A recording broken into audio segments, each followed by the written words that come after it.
Video में हम लोग आइसोमेरिज्म और बॉन्डिंग इन मेटल कार्बोनेट इन दोनों चीज़ को देखेंगे, ध्यान से समझना, और ये दोनों टॉपिक इंपॉर्टेंट है। आइसोमेरिज्म जो है, आइसोमेरिज्म क्या होता है? ऐसे कंपाउंड जिनका कि सेम केमिकल फॉर्मूला होता है लेकिन डिफरेंट टाइप के स्ट्रक्चर्स होते हैं, हम लोग जानते हैं आइसोमेरिज्म। यहाँ पे हम लोग को जो आइसोमेरिज्म पढ़ना है वो बेसिकली दो कैटेगरी में पढ़ना है, एक पढ़ना है स्टीरियो आइसोमेरिज्म और एक पढ़ना है स्ट्रक्चरल आइसोमेरिज्म। एक क्या पढ़ना है? स्टीरियो आइसोमेरिज्म, एक पढ़ना है स्ट्रक्चरल आइसोमेरिज्म। स्टीरियो आइसोमेरिज्म में ज्योमेट्रिकल और ऑप्टिकल आइसोमेरिज्म पढ़ना है, और स्ट्रक्चरल आइसोमेरिज्म में हमको linkage isomerism, ionisation isomerism, coordination isomerism और सॉल्वेंट आइसोमेरिज्म पढ़ना है।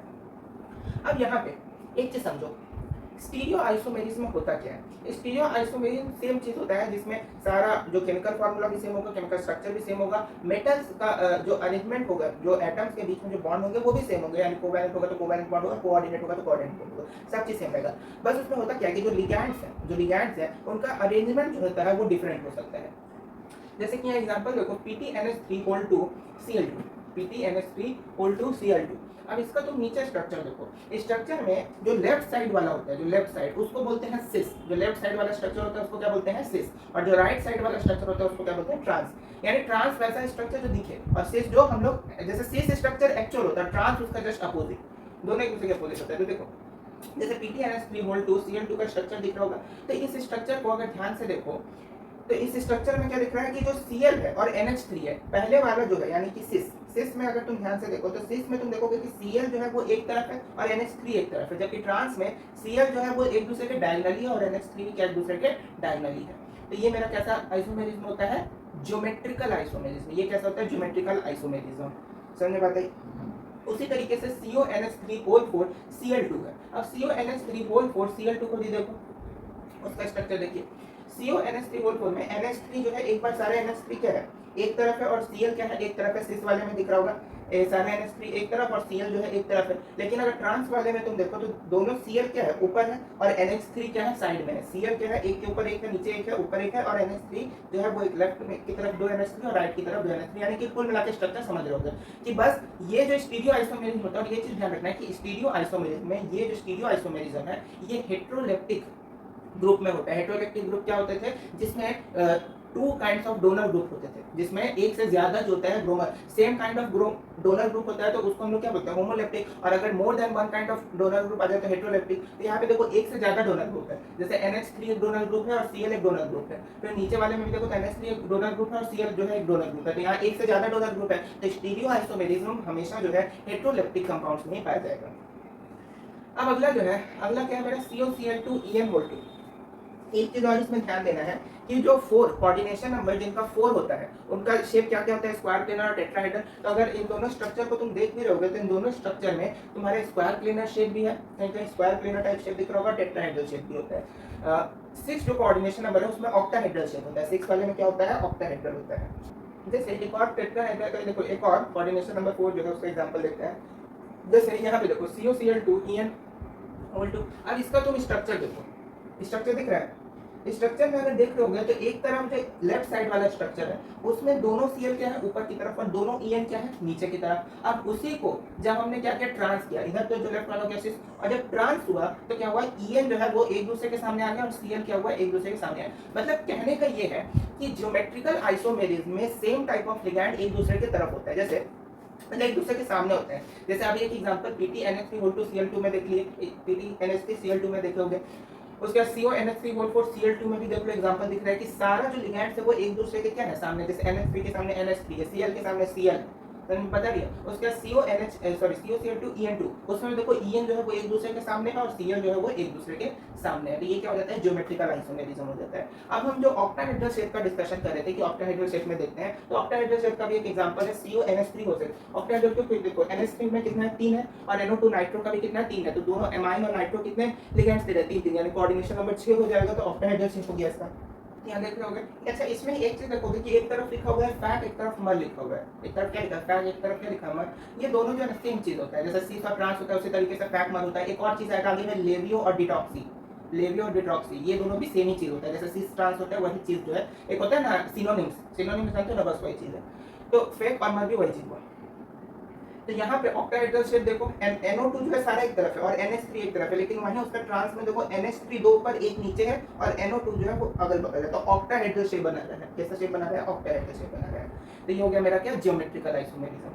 अब जानते हैं स्टीरियो आइसोमेरिज्म का सेकंड पार्ट यानी कि ऑप्टिकल आइसोमेरिज्म क्या होता है। देखो ऑप्टिकल आइसोमेरिज्म ऐसे आइसोमेरिज्म होते हैं जो कि एक दूसरे को सुपर इम्पोज नहीं करते हैं। जैसे एक चीज पढ़ते होंगे कॉन्ग्रुएंसी, कॉन्ग्रुएंसी जानते हैं मैथ्स में पढ़ते थे ट्रायंगल्स का। कॉन्ग्रुएंसी में क्या होता था कि एक ट्रायंगल दूसरे के ऊपर एकदम एक दूसरे के क्या होता था? कॉन्ग्रुएंट। जैसे कि मेरा हैंड है, ये हैंड क्या है? एक दूसरे के एकदम कॉन्ग्रुएंट दिख रहा है, एक दूसरे के क्या दिख रहा है? एकदम कॉन्ग्रुएंट दिख रहा है ना। दोनों एक दूसरे को क्या किया? सुपर इम्पोज किया, यानी दोनों एक दूसरे को फुल्ली ओवरलैप किया हुआ है।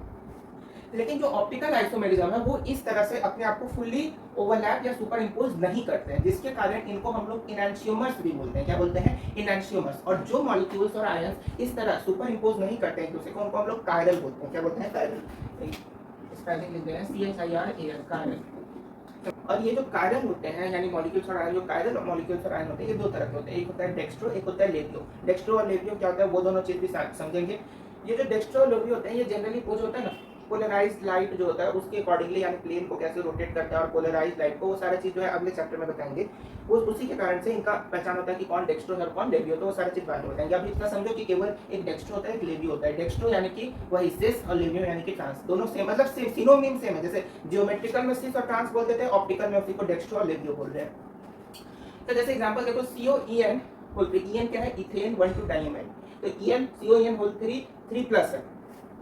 तो अब इसका स्ट्रक्चर अगर तुम ध्यान से देखो, इसका स्ट्रक्चर अगर ध्यान से देखो तो बीच में क्या दिख रहा है? CO। और CO जो है इस तरफ जो है वो क्या है? लेवियो, यानी लेफ्ट की तरफ जो है वो क्या है? सॉरी, लेफ्ट की तरफ जो है वो क्या है? डेक्स्ट्रो, और राइट की तरफ जो है वो क्या है? लेवियो। तो यहाँ पे डेक्स्ट्रो जो है वो एक तरह से अगर ज्योमेट्रिकल से सोचो तो सिस है और लेवियो क्या है? ट्रांस है। तो डेक्स्ट्रो में अगर तुम स्ट्रक्चर देखो तो COEN EN है, ये ना 3 गो है, ये 3 है ना, तो CO और तीनों तरफ क्या है? EN। उसी तरीके से अगर उसके बीच में अगर हम मिरर डाल दिए, क्या डाल दिए? मिरर, तब उसका स्ट्रक्चर क्या होगा? जस्ट उसका अपोजिट होगा। यानी कि अगर 2 EN इस तरफ था, जैसे 2 EN क्या था? पहले राइट की तरफ और CO2, एक EN जो है लेफ्ट की तरफ और 2 EN राइट की तरफ, तो अब उल्टा हो जाएगा, 2 EN जो है लेफ्ट की तरफ आ जाएगा, एक EN क्या हो जाएगा? राइट की तरफ चला जाएगा। उसी तरीके से अगला एग्जाम्पल देखिए, PTCl2 EN whole 2, PTCl2 EN whole 2। अब यहाँ पे ये किसका एग्जाम्पल है? ध्यान से देखो तो यहाँ पे कोऑर्डिनेशन नंबर क्या? 4 है। यहाँ पे कोऑर्डिनेशन नंबर क्या है? 4, 2 और 2 4। तो ये मेरा हमको दिख रहा है कि अगर 4 कोऑर्डिनेशन नंबर है मतलब बेसिकली ये जो है या तो टेट्राहेड्रल होगा या स्क्वायर प्लेनर होगा। तो इसका स्ट्रक्चर अगर तुम ध्यान से देखो तो पहला स्ट्रक्चर में तुम क्या देख रहे हो कि प्लैटिनम बीच में है और ऊपर में Cl है दोनों तरफ। राइट की तरफ अगर थोड़ा देखो तो राइट की तरफ ऊपर में 2 Cl है और लेफ्ट की तरफ नीचे में 2 EN है। उसी तरीके से जब बीच में मिरर लगा है तो जस्ट इसका अपोजिट हो गया, जस्ट क्या हुआ? इसका अपोजिट हो गया, यानी 2 Cl जो है ऊपर में लेफ्ट की तरफ आ गया और 2 EN नीचे में राइट की तरफ चला गया। जैसे देखोगे 2 Cl ऐसे ऐसे डायगोनल देखो तो 2 Cl पहले डायगोनली कैसा था? ऐसे, यहाँ पे Cl यहाँ पे EN, अब Cl EN कैसे हो गया? यहाँ Cl कभी नहीं आया लेकिन EN यहाँ चला गया, तो दोनों एक दूसरे के मिरर हो गए, यानी एक दूसरे को सुपरली इंपोज ये नहीं कर पा रहे हैं। तो ये मेरा कैसा आइसोमेरिज्म होगा? ऑप्टिकल आइसोमेरिज्म से होगा। ये सारे जानने हैं और इन सारे के स्ट्रक्चर और शेप को ध्यान रखना है, इनका केमिकल फार्मूला ध्यान रखना होगा, क्योंकि इनका जो कॉम्प्लेक्स का जो केमिकल फार्मूला है इसी को दे देगा और आपसे पूछेगा कि ये किस तरह का आइसोमेरिज्म है। तो जैसे आपको दे दिया PTCl2 EN2 2+, तो ये किस आइसोमेरिज्म से बिलोंग करता है? तो ऑप्टिकल आइसोमेरिज्म, ऐसे आपको याद रखना होगा। स्ट्रक्चर भी दे सकते हैं, स्ट्रक्चर दे दिया और बोले किस तरह का आइसोमेरिज्म है, तो आपको बताना होगा। 4 ऑप्शन दे देगा, सॉल्वेंट, लिंकेज, कोऑर्डिनेशन या ऑप्टिकल। तो ऑप्टिकल पे समझ में पता नहीं है, ये केमिकल फार्मूला भी दे सकता है। तो ये हो गया मेरा ऑप्टिकल आइसोमेरिज्म। चलो अब यहाँ पे ध्यान से समझो, बाकी जो 4 स्ट्रक्चरल आइसोमेरिज्म बचे हुए हैं उनको समझिए। पहला है लिंकेज, दूसरा है कोऑर्डिनेशन, तीसरा है आयोनाइजेशन और चौथा क्या है? सॉल्वेंट आइसोमेरिज्म या हाइड्रेट आइसोमेरिज्म भी बोला जाता है। अब लिंकेज आइसोमेरिज्म क्या होता है? अच्छा, इसमें जो है आपके एनसीईआरटी में यही 4 एग्जांपल जो है बस दिए हुए हैं और एक जो है सब आइसोमेरिज्म का दिया है, यानी इसके जो भी हम बता रहे हैं इसके बाहर तो कुछ आने से रहे, तो 100% इसका गारंटी दे रहे हैं यहीं से क्वेश्चन आएगा जो बता रहे हैं। अब यहाँ पे एक चीज तुम ध्यान से समझो, जैसे लिंकेज आइसोमेरिज्म का मतलब क्या होता है? लिंक बनाना। क्या बनाना? लिंक बनाना। लिंक कैसे बनता होगा खुद सोचो। जैसे मेरा साइन है, जैसे लिंकेज जो होता है वो किस में बन सकता है तुम्हारा? किस लिगैंड में? किस लिगैंड में तुम्हारा लिंकेज बन सकता है? एम्बीडेंटेड लिगैंड में। एम्बीडेंटेड लिगैंड में लिंकेज आराम से बन सकता है क्योंकि उसमें 2 डिफरेंट लिगैंड्स होते हैं, यानी कि मतलब जितने भी एटम्स होते हैं वो सारे के सारे क्या करते हैं? कोऑर्डिनेट करते हैं। तो एम्बीडेंटेड लिगेंड्स होता है, डिफरेंट काइंड्स के करते हैं। अगर सेम टाइप के करते हैं तो डाइडेंटेड या यूनिडेंटेड, डाइडेंटेड या बाइडेंटेड। लेकिन अगर डिफरेंट काइंड्स ऑफ एटम जो है वो अगर एक ही कंपाउंड से एक ही कॉम्प्लेक्स कंपाउंड से डिफरेंट काइंड ऑफ एटम क्या कर रहे हैं, कोऑर्डिनेट कर रहे हैं, तो उसको क्या बोलते हैं, एम्बीडेंटेड लिगेंड। तो एम्बीडेंटेड लिगेंड्स जो होते हैं वही क्या करते हैं, मेरा लिंकेज आइसोमेरिज्म को शो करते हैं। अब जैसे यहाँ देखो, यहाँ पे मेरा NO2 है, क्या एम्बीडेंटेड लिगेंड, क्योंकि इसमें ऑक्सीजन भी कर सकता है कोऑर्डिनेट और नाइट्रोजन भी कर सकता है कोऑर्डिनेट। तो यहाँ पे अब समझिए जैसे CN साइनाइड, ये NC है आइसोसाइनाइड, तो CN भी मेरा, देखो खुद सोचो ना, जैसे CN जो है ये भी मेरा एक एम्बीडेंटेड लिगेंड है, SCN भी मेरा एक एम्बीडेंटेड लिगेंड है, और NO2 भी मेरा एम्बीडेंटेड लिगेंड है। और NCERT में हमको लगता है यही 3 एग्जांपल है, इसके अलावा तो कोई है नहीं। अब समझो,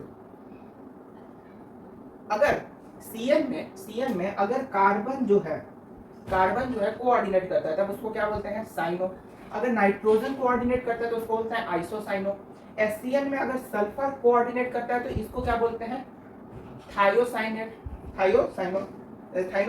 और अगर N कोऑर्डिनेट करता है यानी कि नाइट्रोजन अगर कोऑर्डिनेट करता है तो इसको क्या बोलते हैं, आइसोथायोसाइनेट। NO2 में भी सेम है, अगर NO2 में बनता तो नाइट्रो ही है, नाइट्रो, लेकिन ये दो तरह का होता है। जैसे नाइट्रो अगर लिखा है O या लिखा है नाइट्रो में N, तो नाइट्रो O का मतलब है कि ऑक्सीजन जो है कोऑर्डिनेट कर रहा है। जैसे कि अगर थोड़ा ज्यादा में, जैसे एक्सरसाइज अगर NCERT का किए होगे, NCERT का एक्सरसाइज का अगर एग्जांपल या बीच इंडेक्स का भी क्वेश्चन बनाओगे तो नॉमेनक्लेचर जो होता है कॉम्प्लेक्स कंपाउंड्स का नेमिंग, उसमें भी आया होगा। जैसे दे दिया होगा पेंटाएमाइन नाइट्रो O कोबाल्ट 3, और उसके आगे अगर कोई आयन होगा तो उसको लिखा होगा। तो नाइट्रो O का मतलब क्या होता है कि ऑक्सीजन जो है इसमें कोऑर्डिनेट कर रहा है, और नाइट्रो N का मतलब होता है कि नाइट्रोजन कोऑर्डिनेट कर रहा है। तो अगर केवल क्या लिखे NO2, तब तो इसका नाम क्या हो जाएगा, पेंटा एमाइन या एमिनो जो बोले, penta amino nitro N cobalt 3 chloride. समझ में बात है, यानी केवल जो है अगर NO2 लिखा है मतलब कि नाइट्रोजन मेरा कोऑर्डिनेट कर रहा है। लेकिन अगर यही स्ट्रक्चर ऐसा लिखा है जैसे CO NH3 5 और ONO ऐसे लिखा हुआ है, तब इसका मतलब ये होता है कि इसमें क्या हो जाएगा, इसका नाम क्या हो जाएगा, पेंटा एमिनो नाइट्रो, और यहाँ पे जो N है इसकी जगह क्या आ जाएगा, इसमें O आ जाएगा, क्योंकि यहाँ पे क्या कर रहा है, कौन कोऑर्डिनेट कर रहा है, ऑक्सीजन कोऑर्डिनेट कर रहा है। तो इसका नाम क्या हो जाएगा, पेंटा एमिनो नाइट्रो O हो जाएगा। यहाँ पे ऑक्सीजन नाइट्रोजन की जगह O हो जाएगा इस केस में, क्योंकि ऑक्सीजन कोऑर्डिनेट कर रहा है कोबाल्ट क्लोराइड। सेम चीज। एक चीज और ध्यान दीजिएगा कि जब नाइट्रोजन कोऑर्डिनेट कर रहा होगा तो देखो यहाँ पे कोऑर्डिनेशन अगर सारा चीज कर रहा है तो वेवलेंथ और फ्रीक्वेंसी के अकॉर्डिंगली कलर भी उसका क्या करता है, ही करता रहता है। तो जब NO2 मेरा कोऑर्डिनेट कर रहा होगा तो उस केस में येलो कलर होता है, और NH3 यानी ऑक्सीजन जब कोऑर्डिनेट कर रहा होगा तो उस केस में कैसा कलर होता है, रेड कलर होता है। तो ये हो जाता है मेरा लिंकेज आइसोमेरिज्म। अब समझो कोऑर्डिनेशन आइसोमेरिज्म। कोऑर्डिनेशन आइसोमेरिज्म में बेसिकली ज्यादा कुछ नहीं, इसमें होता क्या है, सिंपल बताते हैं। कोऑर्डिनेशन आइसोमेरिज्म में बस क्या होता है, लिगैंड्स जो होते हैं इंटरचेंज कर जाते हैं। जैसे NH3 CrCN6 लिखा है ना, तो ये CN जो है इस कोबाल्ट के साथ आ जाएगा और ये NH3 इस क्रोमियम के साथ चला जाएगा, यानी लिगैंड्स क्या करेंगे, बस एक दूसरे को इंटरचेंज कर देंगे। जैसे कि CN कहाँ जाएगा, कोबाल्ट के साथ CN6, और Cr के साथ क्या आ जाएगा, NH3 होल 6। समझ में बात है। तो ये मेरा क्या हो गया, कोऑर्डिनेशन हो गया, ये मतलब कोऑर्डिनेशन आइसोमेरिज्म हो गया। बस क्या करना है, लिगैंड्स को इंटरचेंज कर देना है। तीसरा क्या है, आयोनाइजेशन आइसोमेरिज्म। आयोनाइजेशन आइसोमेरिज्म में क्या होता है, जो आयनिक कंपाउंड्स है यानी जो नेगेटिव एनायोनिक कंपाउंड्स है, आयोनाइजेशन किस में होता है, नेगेटिव आयंस में। तो नेगेटिव आयंस क्या होंगे, बस इंटरचेंज करेंगे। नेगेटिव आयंस क्या होंगे, इंटरचेंज करेंगे, यानी एंटिटी। जैसे ये स्क्वायर ब्रैकेट क्या होता है, एंटिटी। तो स्क्वायर ब्रैकेट के अंदर वाला जो नेगेटिव आयन है वो बाहर जाएगा, और बाहर का जो नेगेटिव आयन है वो क्या हो जाएगा, एंटिटी के अंदर आ जाएगा। अच्छा, कोऑर्डिनेशन आइसोमेरिज्म में इसका नाम भी चेंज करेगा। जैसे ये जो कंपाउंड है इसका नाम क्या हो जाएगा, हेक्सा एमिनो कोबाल्ट 3, और इसका नाम क्या हो जाएगा, हेक्सा साइनोक्रोमियम 2। लेकिन जब इसका इंटरचेंज करेंगे लिगैंड को तो नाम भी चेंज कर जाएगा। जैसे इसका पहले नाम क्या था, हेक्सा एमिनो कोबाल्ट और रोमन में 3, उसी तरीके से इसका नाम क्या हो जाएगा, हेक्सा साइनो कोबाल्ट रोमन में 3, यानी कि नाम को भी इसमें लिखना होगा। जैसे यहाँ तो केवल हम लिगैंड का इंटरचेंज दिखाएं, लेकिन नीचे में नाम को भी लिखना होगा, जैसे यहाँ पे लिखा है ना उसी तरीके से। आयनाइजेशन में भी पता है कि नेगेटिव आयंस क्या करेंगे, दूसरे को इंटरचेंज कर देगा। इंटरचेंज जैसे पहले ऐसा है तो इसका नाम क्या हो जाएगा, पेंटा एमिनो सल्फेट कोबाल्ट कोबाल्ट 3 और यहाँ पे क्या है ब्रोमाइड, यहाँ पे क्या है मेरा ब्रोमाइड, ये हो गया। अच्छा अगर यहाँ पे ये निगेटिव आयन क्या कर जाए मेरा इंटरचेंज कर जाए, निगेटिव आयन इंटरचेंज कर जाए तो नाम भी मेरा चेंज हो जाएगा।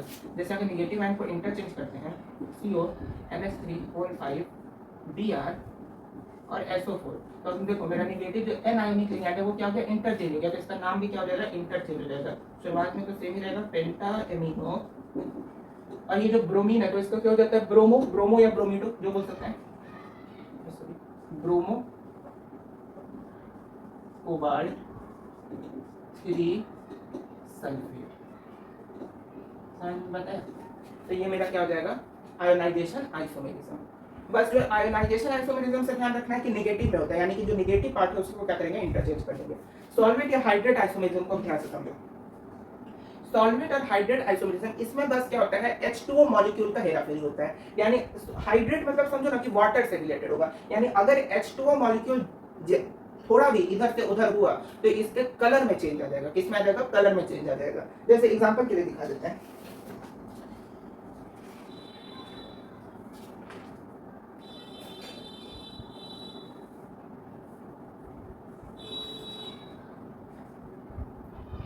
जैसे यहाँ पे क्या है CrH2O6 Cl3 ये है। अब यहाँ पे अगर हम Cr ठीक CrH2O4 5 किए हैं, मतलब कि एक H2O ले लिए और Cl करें, और तब बाहर में भी एक 2 क्लोरीन ही रहेगा क्योंकि एक क्लोरीन को क्या किया अंदर कर दिया और एक H2O जो है वो बाहर चला गया। अब इस केस में हो क्या रहा है कि मेरा एक वाटर जो था वो क्या किया हम क्या किया डिस्प्लेस कर दिए। एक वाटर अगर बाहर चला गया तो क्रोमियम को अपना लिगैंड को फुलफिल करने के लिए एक क्लोरीन को अंदर लाना होगा। अरे ये तो समझो ना कि न्यूटन का थर्ड लॉ जो कहता है वही चीज यहाँ भी हो रहा है। जैसे अगर एक चीज बाहर गया, जैसे मैथ्स में क्या होता है इधर अगर +1 किया तो इधर भी +1, इधर -1 तो इधर -1, वही चीज है कि अगर एक वाटर मॉलिक्यूल बाहर गया तो एक क्लोरीन बाहर से क्या होगा अंदर आएगा। तो यहाँ पे क्योंकि वाटर का क्या हो रहा है डिस्प्लेसमेंट होगा, वाटर क्या हो रहा है डिस्प्लेस करेगा, जिसके कारण कलर भी क्या करेगा वैरी करेगा। जैसे यहाँ पे तुम देखो ना, जब हम नाइट्रोजन को NO2 को जब डिस्प्लेस कर रहे थे NO2 में NO2 के लिगैंड को डिस्प्लेस कर तो कलर वैरी कर रहा था ना, उसी तरीके से। जैसे पहले इसका कलर जो था वो क्या होगा वायलेट, पहले इसका कलर था वायलेट और अब इसका कलर जो हो जाएगा वो क्या हो जाएगा ग्रे ग्रीन हो जाएगा। अब इसका कलर कैसा हो जाएगा ग्रे ग्रीन कलर हो जाएगा। चलिए अब जो हम मेटल कार्बोनिल को समझते हैं, मेटल कार्बोनिल का बॉन्डिंग क्या होता है कैसे होता है। सबसे पहले कार्बोनिल मतलब CO, कार्बोनिल मतलब CO। यहाँ पर हम कार्बोनिल के बारे में स्पेशली स्टडी करेंगे इसका, और उसके बाद कोऑर्डिनेशन कंपाउंड जो है उनका इंपॉर्टेंस क्या एप्लीकेशन क्या। हालांकि वीडियो जब शुरू हुआ था कोऑर्डिनेशन कंपाउंड्स का जो फर्स्ट वीडियो उसमें भी हमने एप्लीकेशन बताया, यहाँ पर भी बता देंगे। तो कार्बोनिल जो होता है वो क्या होता है CO, जबकि सेंटर में क्या रहे, सेंटर में रहे सेंट्रल मेटल एटम, सेंटर में क्या रहेगा मेटल एटम, और उसके सराउंडिंग में लिगैंड्स के तौर पे कौन जुड़े होंगे होमोलेप्टिक कार्बोनिल। होमोलेप्टिक कार्बोनिल हम क्यों बोल रहे हैं क्योंकि कार्बन और ऑक्सीजन ये दोनों होमोलेप्टिक है। होमोलेप्टिक मतलब कि different kind of donor group, 2 और more different kinds of donor group होना चाहिए। तो जैसे यहाँ पे कार्बन भी डोनेट कर सकता है, ऑक्सीजन भी डोनेट कर सकता है, इसीलिए ये क्या है होमोलेप्टिक कार्बोनिल ग्रुप। तो बीच में क्या होगा सेंट्रल एटम और उसके सराउंडिंग में क्या होंगे होमोलेप्टिक कार्बोनिल ग्रुप होंगे। ठीक है, अब हमको ये समझना है सबसे पहले कि सेंट्रल एटम जो होगा वो हमेशा ट्रांजिशन एलिमेंट यानी डी ब्लॉक का एलिमेंट होगा, क्योंकि वो हाईली एनर्जेटिक होते हैं और हाईली एनर्जेटिक जब होंगे तभी वो इलेक्ट्रॉन का क्या करेंगे ट्रांसफर कर पाएंगे, इलेक्ट्रॉन को कोऑर्डिनेट कर पाएंगे, तभी कोऑर्डिनेशन है कोवैलेंट कोई भी तरीके का बॉन्ड फॉर्म होता है। तो अब एग्जांपल में देखिए, जैसे पहले में है कि NiCO4, अब ये मेरा जो कार्बोनिल बॉन्ड है टेट्राहेड्रल इसका शेप होगा और इसका नाम क्या होगा सबसे जरूरी। तो नाम के लिए सिंपल जो कार्बोनिल है ना उसके आगे जो नाम लिखा हुआ है नंबर कोऑर्डिनेशन नंबर वही उसी के अकॉर्डिंगली नाम चलेगा। जैसे यहाँ पे क्या है CO और वो पे 4, इसका नाम हो जाएगा टेट्रा कार्बोनिल निकल 0, ऑक्सीडेशन नंबर 0। उसके बाद जैसे यहाँ पे देखिए ये मेरा दूसरा में क्या है, जैसे आयरन कार्बोनिल है तो यहाँ पे इसका नाम हो जाएगा पेंटा कार्बोनिल आयरन या फेरेट जो बोलना है आयरन 0। तो इसका भी शेप कैसा होगा ट्रायगोनल बाइपिरामिडल होगा। अच्छा यहाँ पे जो शेप लिखा हुआ है ये सारे के सारे शेप्स इंपॉर्टेंट है, आपके एग्जाम में कोई एक शेप बोल देगा और उसमें पूछ लेगा, कोई एक शेप आपको दे सकता है और उस शेप का आपसे मॉलिक्यूलर फार्मूला पूछ सकता है, शेप पूछ सकता है, नाम पूछ सकता है, तीनों में से कोई भी चीज पूछ सकता है एमसीक्यू में भी या शॉर्ट आंसर में। तो इस सबको ध्यान में रखना होगा। एकदम 5 शेप है, 1 2 3 4 और ये 5 है। तो इन पांचों शेप्स को ध्यान में रखना है। तीसरा है डेका कार्बोनिल डाइमैग्नीज। डेका कार्बोनिल डाइमैग्नीज और यहाँ पे भी 0 ब्रैकेट में हमेशा 0 ध्यान रखिएगा कि लगाना है। तो डेका कार्बोनिल मैग्नीज जो है दो, एक MnCO5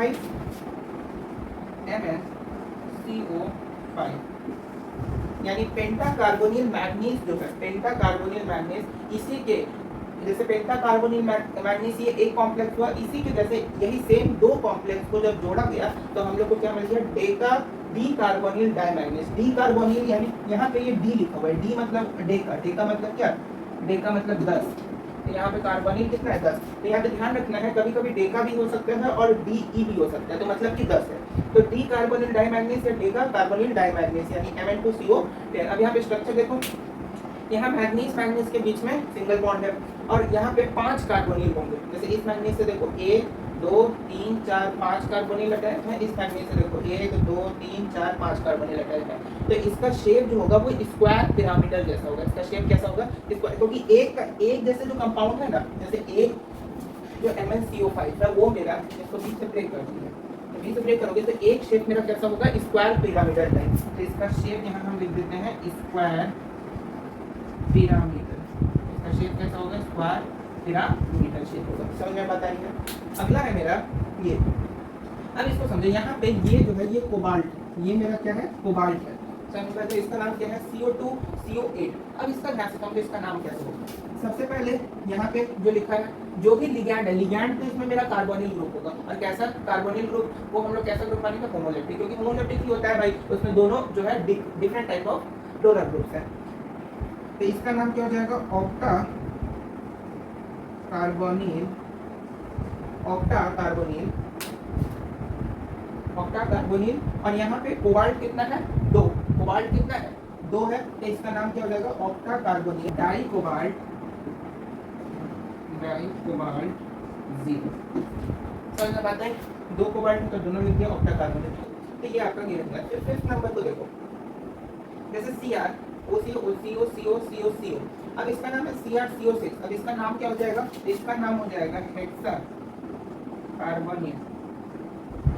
नाम देना बहुत आसान है इस समय, क्योंकि CO है तो CO क्या क्या है, 6, कोऑर्डिनेशन नंबर क्या है 6, तो 6 क्या होता है, हेक्सा, हेक्सा 6 मतलब क्या है, हेक्सा। और कितना है, क्या है, तो कार्बोनिल, तो हेक्सा कार्बोनिल क्रोमियम, क्रोमियम 0। और इसका क्योंकि कोऑर्डिनेशन नंबर 6 है तो ऑक्टाहेड्रल शेप। यहाँ पे कोऑर्डिनेशन नंबर 10, तो 10 का आधा किए तो 5 आया, तो इसका शेप जो है स्क्वायर पिरामिडल टाइप हो रहा है। फिर उसके बाद यहाँ पे क्या है, 5 है, तो ट्रायंगुलर बाई पिरामिडल। इसका शेप स्क्वायर पिरामिडल है, आपके बुक में भी गिवन है, इसका ट्रायंगुलर बाई पिरामिडल। और यहाँ पे 4 कोऑर्डिनेशन नंबर है तो टेट्राहेड्रल शेप हो गया। अच्छा, इसमें एक चीज और समझ लीजिएगा, क्या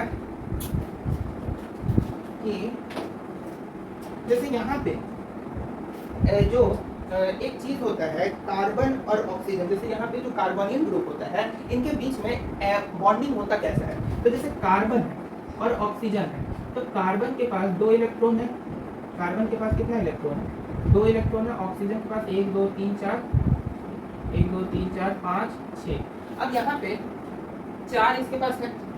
अब ये देखो 2 2 4 2 6 इलेक्ट्रॉन्स इसके पास है। कार्बन के पास कितना है, 6 इलेक्ट्रॉन्स मिल रहा है उसको, 2 और चाहिए तो ऑक्टेट पूरा कर लेगा। और ऑक्सीजन तो पहले से क्या किया हुआ है, ऑक्टेट को पूरा कर चुका है। तो ये क्या करेगा, ये जो अपना 2 लोन पेयर इलेक्ट्रॉन्स है, जो बॉन्डिंग में पार्टिसिपेट नहीं करते इलेक्ट्रॉन, उनको लोन पेयर बोला जाता है। तो वो इलेक्ट्रॉन क्या करेगा, इसको कोऑर्डिनेट कर देगा। इसको क्या कर देगा, कोऑर्डिनेट करेगा। तो जब ये इलेक्ट्रॉन इसको ये कोऑर्डिनेट करेगा, तो यहाँ पे जो इलेक्ट्रॉन्स थे, जैसे यहाँ पे जो इसके इलेक्ट्रॉन्स थे, जब इसको ये कोऑर्डिनेट करेगा तो इन इलेक्ट्रॉन्स और इन इलेक्ट्रॉन्स के रिपल्शन के कारण ये इलेक्ट्रॉन्स जो है कहाँ चले आएंगे, यहाँ पे ये इलेक्ट्रॉन्स कहाँ चले आएंगे, यहाँ पे। समझ पता है, तो इसी कारण से कार्बन और कार्बोनिल ग्रुप में जो होता है वो कुछ ऐसे होता है। ये होता है कार्बोनिल ग्रुप का स्ट्रक्चर। समझ में बात आ गई, और इसमें दिक्कत नहीं। अब यहाँ पे एक चीज बस समझ लेना है कि यहाँ पे सिग्मा बॉन्ड कौन सा है, पाई बॉन्ड का, क्योंकि कार्बोनिल बॉन्ड जो है वो दोनों कैरेक्टर्स को शो करता है, सिग्मा बॉन्ड और पाई बॉन्ड। सिग्मा बॉन्ड कब बनता है, सिग्मा बॉन्ड तब बनता है जब वैकेंट डी ऑर्बिटल से लोन पेयर इलेक्ट्रॉन्स निकलते हैं। और पाई बॉन्ड कब बनता है, जब फील्ड इलेक्ट्रॉन से इलेक्ट्रॉन के पेयर को फील्ड जो डी ऑर्बिटल का इलेक्ट्रॉन है वहां से इलेक्ट्रॉन के पेयर को निकाला जाता है। तो एंटीबॉडी पाई इलेक्ट्रॉन मतलब जो पाई डी ऑर्बिटल जो वैकेंट है उसमें डी ऑर्बिटल से इलेक्ट्रॉन निकाले और जो वैकेंट डी ऑर्बिटल है उसमें डाले, तो उस केस में पाई बॉन्ड का फॉर्मेशन होता है। और वैकेंट डी ऑर्बिटल को फिल करने के लिए लोन पेयर इलेक्ट्रॉन देते हैं, उसमें सिग्मा बॉन्ड का फॉर्मेशन होता है। तो सिग्मा बॉन्ड जो है वो कहाँ होता है, हमेशा सिंगल होता है। तो जैसे ये मेरा सिग्मा बॉन्ड हो गया, ये भी सिग्मा, ये भी सिग्मा, ये भी सिग्मा, ये भी सिग्मा, ये भी सिग्मा, ये भी सिग्मा, ये भी सिग्मा, ये भी सिग्मा, ये भी सिग्मा। लेकिन जो कार्बन और ऑक्सीजन के बीच में जो बॉन्ड होता है उसमें एक सिग्मा होता है और एक पाई होता है, एक सिग्मा एक पाई। तो सिग्मा कौन सा होता है, ये वाला, और पाई कौन सा होता है, ये वाला। सिग्मा कौन सा होगा, पाई कौन सा होगा, ये वाला। तो पाई बॉन्ड हमेशा क्या रहता है, पेयर में, क्योंकि लोन पेयर में इलेक्ट्रॉन जाता है, और सिग्मा बॉन्ड क्या होता है, हमेशा सिंगल ही होता है। चलिए आप जो है कोऑर्डिनेशन कंपाउंड्स के इंपॉर्टेंस और उनके एप्लीकेशंस क्या हैं समझा लो। पहले एप्लीकेशन क्या है, देखो कोऑर्डिनेशन कंपाउंड्स जो है बहुत ज़्यादा यूजफुल होते हैं। इनका यूज जो है हम लोग मेटलर्जी में, इंडस्ट्रीज में, मेडिसिन में, बायोलॉजिकल सिस्टम्स में बहुत जगह, केमिस्ट्री में तो खासकर अभी कहीं बहुत जगह इसका यूज होता ही होता है। साथ ही साथ पहला चीज़ ये है कि जैसे PDTA ethylene diamide tetraacetate, DMG dimethyl glycoside, alpha nitroso beta naphthol, और साथ ही साथ क्यूप्रॉन, ये सारे जो है कोऑर्डिनेशन कंपाउंड्स किसी भी केमिकल एनालिसिस में उनके क्वालिटेटिव और क्वांटिटेटिव पे यूज कर, मतलब क्वालिटेटिव वो चीज़ है या क्वांटिटेटिव है, मतलब उसका क्वालिटी का सर क्वांटिटी में क्या है, उन सारे चीज़ के डिटेक्शन में, उन सारे चीज़ के एस्टिमेशन में हम लोग के कोऑर्डिनेशन कंपाउंड्स क्या करते हैं, हेल्प करते हैं। कैसे हेल्प करते हैं, तो ये जो है जब चिलेटिंग लिगैंड्स जो होता है, मेटल एंड चिलेटिंग लिगैंड्स बनता है, तो उसमें वो कलर शो करता है। क्या शो करता है, कलर शो करता है कोऑर्डिनेशन कंपाउंड। तो जो कलर शो करता है ना, उसी कलर जो है वो एक बेसिक, मतलब एक क्या बोले, जड़ जानते हो ना, वो जड़ बनाता है एक कलर, जिसके द्वारा हम लोग जो है ये पता कर पाते हैं कि डिटेक्ट कर पाते हैं, इस चीज़ को इन्फॉर्मेशन गैदर कर पाते हैं कि क्या है, क्वालिटेटिव है या क्वांटिटेटिव है। समझ बताइए पहला चीज़। दूसरा, अच्छा, हार्डनेस ऑफ वाटर जाने, हार्डनेस ऑफ वाटर को भी इजीली हम लोग एस्टिमेट कर सकते हैं Na2EDTA के टाइट्रेशन प्रोसेस के थ्रू। उसके बाद कोऑर्डिनेशन कंपाउंड्स जो होते हैं उनका एक्सट्रैक्शन प्रोसेस में भी काफ़ी ज़्यादा यूज होता है। जैसे 10th में हम लोग पढ़े थे ना, एक्सट्रैक्शन ऑफ ओर, मिनरल जो है ना, ये सब चीज़ पढ़े थे। तो उसको जानने में भी कोऑर्डिनेशन कंपाउंड्स का बहुत ज़्यादा यूज होता है, खासकर गोल्ड में, सिल्वर में, इन सब में। जैसे देखो ना, गोल्ड को अगर हम लोग गोल्ड को साइनाइड के साथ कंबाइन करें in the presence of oxygen and water, तो उनको क्या मिल जाता है, गोल्ड क्या मिल जाता है, डाइसाइनो गोल्ड मिलता है। किस फॉर्म में, एक्वस फॉर्म में। जब हम लोग गोल्ड को साइनाइड के साथ O2H2 यानी ऑक्सीजन और वाटर के फॉर्म में, वाटर के प्रेजेंस में और ऑक्सीजन के, जब गोल्ड और साइनाइड को कंबाइन करते हैं तो हमको क्या मिलता है, AuCN2 इस फॉर्म में एक्वस सॉल्यूशन है। और उसी में से अगर हमको इसमें से अगेन अगर गोल्ड को हमको क्या करना है, सेपरेट करना है, गोल्ड को क्या करना है, सेपरेट करना है, तो उसी में हम लोग क्या ऐड कर देंगे, यानी ये जो बना, ये कैसा बना, एक्वस सॉल्यूशन बना। तो इस तरह का होगा, लिखा है to separate gold in metallic form, metal के फॉर्म में फ्रॉम दिस सॉल्यूशन, यानी इस सॉल्यूशन से गोल्ड को मेटल के फॉर्म में अलग करने के लिए हम लोग क्या ऐड कर देते हैं, जिंक ऐड कर देते हैं। उसके बाद चौथा चीज आता है मेरा प्यूरिफिकेशन ऑफ मेटल। मेटल के प्यूरिफिकेशन में भी कोऑर्डिनेशन कंपाउंड्स बहुत ज़्यादा हेल्प करते हैं। जैसे मेरे पास इम्प्योर निकल है, इस इम्प्योर निकल को हमने किस पे कन्वर्ट कर दिया, NiCO4 में, और जब इस NiCO4 को डीकम्पोज करेंगे तो इससे हमको क्या मिल जाएगा, प्योर निकल। देखो इम्प्योर से हमको क्या मिल गया, प्योर निकल मिल गया। तो इसमें रोल कौन किया, कोऑर्डिनेशन कंपाउंड। तो कोऑर्डिनेशन कंपाउंड जो है मेटल के प्यूरिफिकेशन में भी काफ़ी ज़्यादा हेल्पफुल होता है। अब देखो कोऑर्डिनेशन कंपाउंड से शुरुआत में हालांकि बताए थे, क्लोरोफिल जो होता है प्लांट्स में फोटोसिंथेसिस के दौरान जो क्लोरोफिल होता है वो ग्रीन होता है। क्लोरोफिल का कलर क्या होता है, ग्रीन होता है। तो क्लोरोफिल जो है ना, वो मैग्नीशियम का स्पेशल कोऑर्डिनेशन एंटिटी होता है। मतलब कोऑर्डिनेशन जो कंपाउंड हम लोग पढ़ रहे हैं उसमें मैग्नीज का एक इम्पॉर्टेंट कोऑर्डिनेशन कंपाउंड क्या होता है तुम्हारा, क्लोरोफिल। फिर उसके बाद जैसे हम लोग हेमोग्लोबिन जानते हैं, हम लोग के शरीर में ऑक्सीजन को हेमोग्लोबिन ही कैरी करता है ब्लड में। तो वहाँ पे हेमोग्लोबिन जो है वो एक स्पेशल कोऑर्डिनेशन कंपाउंड किसका, आयरन का। उसके बाद जैसे यहाँ पे देखो विटामिन B12 हो गया, साइनोकोबाल एमाइन हो गया, या एंटीपिनेस्टियस कंपाउंड हो गया, ये सारे के सारे जो है कोबाल्ट जान लो, उसके जो है कोऑर्डिनेशन कंपाउंड से इंटीग्रेट है। उसके बाद कोऑर्डिनेशन कंपाउंड्स का यूज जो है इंडस्ट्रियल फील्ड में, जैसे मैंने बताया कि इंडस्ट्रीज में यूज होता है कैटलिस्ट के तौर पे। जैसे यहाँ देखो, ये है मेरा रोडियम कॉम्प्लेक्स, इसका नाम क्या है, रोडियम। अरे रोडियम नहीं पढ़ते हो, RHODIUM, रोडियम, ये भी ना एक एलिमेंट होता है जिसका सिंबल क्या होता है, RH। तो रोडियम जो है उसका ये कॉम्प्लेक्स है, इसका नाम जो है, इसका नाम है विल्किंसन कैटलिस्ट। इसका नाम क्या है, विल्किंसन कैटेलिस्ट जिसका यूज जो है अल्कीन्स के हाइड्रोजनेशन में किया जाता है, यानी अल्कीन्स में जब हम लोग हाइड्रोजनेशन कहते हैं हाइड्रोजन को ऐड करना, तो अल्कीन्स के हाइड्रोजनेशन में हम लोग विल्किंसन कैटेलिस्ट का यूज करते हैं। इंडस्ट्रीज में खासकर इसका यूज किया जाता है। अब जैसे आर्टिकल्स होते हैं, तो आर्टिकल्स वो हम लोग इलेक्ट्रोप्लेट करते हैं। इलेक्ट्रोप्लेटिंग होता है ना, जैसे हम लोग बोलते हैं इसमें गोल्ड का परत चढ़ा दो, इसमें सिल्वर का परत चढ़ा हुआ है, तो उसको इलेक्ट्रोप्लेट करने में हम लोग सिंपली गोल्ड या सिल्वर से स्मूथली हो जाता है, और इवन उनके जो कॉम्प्लेक्सेस होते हैं, जैसे गोल्ड का AuCN हो गया, सिल्वर का AgCN-2 हो गया, तो उन सारे से भी हम लोग इजीली जो है इलेक्ट्रोप्लेटिंग कर सकते हैं। अब एक चीज होता है, हम लोग पढ़े थे ब्लैक एंड व्हाइट फोटोग्राफी, अगर याद हो, ब्लैक एंड व्हाइट फोटोग्राफी में सिल्वर ब्रोमाइड यानी AgBr इसका यूज होता है, सिल्वर ब्रोमाइड का। देखो ब्लैक और व्हाइट फोटोग्राफी में जो फिल्म हम लोग डेवलप करते हैं, फिल्म मतलब वो जो परत, एक तरह से बोल सकते हैं जैसे बबल जब फुलाते हो, बबल देखते हो, अगर बुलबुला जब होता है तो बुलबुला का वो जो परत होता है, मतलब उसका जो बाउंड्री होता है बहुत ज़्यादा क्या होता है, थिक होता है, एक फिल्म मतलब लगभग एक परत। तो वैसा ही समझ लो कि जब भी हम लोग कोई भी फिल्म जो है डेवलप करते हैं ब्लैक या व्हाइट फोटोग्राफी के दौरान, तो उस केस में हम लोग उस फिल्म को फिक्स करने के लिए उसको हाइपो सॉल्यूशन से वॉश करते हैं। क्या करते हैं? हाइपो सॉल्यूशन से वॉश करते हैं, और वो हाइपो सॉल्यूशन एक ऐसा सॉल्यूशन होता है जो कि अपने अंदर अनडीकम्पोज सिल्वर ब्रोमाइड को रखा रहता है, अपने अंदर अनडीकम्पोज सिल्वर ब्रोमाइड, जिससे वो कौन सा कॉम्प्लेक्स आयन बना देता है, सिल्वर AgS2O3 2 3-, यानी अनडीकम्पोज जो सिल्वर ब्रोमाइड था उससे कौन सा आयन बना, उससे मेरा कॉम्प्लेक्स आयन बना कौन सा, AgS2O3 और 3-, और ये जो है हाइपो सॉल्यूशन होता है, हाइपो सॉल्यूशन, और वही हाइपो सॉल्यूशन को जब वॉश करते हैं, मतलब जो फिल्म था उस फिल्म को जब हाइपो सॉल्यूशन में वॉश किए, तो वो जो फिल्म था मेरा वो क्या हो जाता है, फिक्स हो जाता है। अब जैसे कोऑर्डिनेशन कंपाउंड्स का यूज जो है हम लोग बहुत सारे ट्रीटमेंट में भी करते हैं, जैसे कि एक होता है लीड पॉइजनिंग, जैसे EDTA इथाइलिन डाइअमाइन टेट्राएसिटेट, इसका यूज जो है, इसका यूज हम लोग करते हैं लीड पॉइजनर्स के ट्रीटमेंट में। उसके बाद जैसे सिस्प्लेटिन क्या है, प्लैटिनम का एक कोऑर्डिनेशन कंपाउंड है जो कि ट्यूमर के ग्रोथ को इनहिबिट करता है, मतलब ट्यूमर जो होता है, अगर किसी को ट्यूमर हो गया है तो उसके ग्रोथ को रोकने के लिए हम लोग प्लैटिनम का एक कोऑर्डिनेशन कंपाउंड होता है जिसको बोलते हैं सिस्प्लेटिन, उसका यूज किया जाता है।